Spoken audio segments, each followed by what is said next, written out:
Tuluyan ang naagaw ng Petrogas Angels ang Corona mula sa Creamline Pool Smasher sa Game 3 upang makuha ang kampyonato ng Premier Volleyball League All-Filipino Conference. Maagang umalago ang Petrogas nang makuha nito ang unang dalawang sets, ngunit hindi nagpatinag ang Creamline sa set 3 kung saan sinayang ng Angels ang kanilang 7-13 na kalamangan.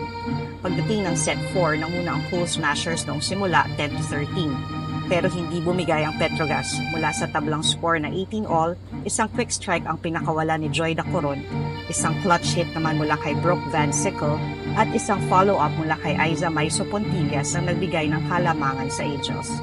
Isang puntos muli ang nagawa ni Van Sickle na nagdala sa score sa 22-18. Pansamantalang natigil ang run ng Petrogas sa isang service error ni Chi Saet.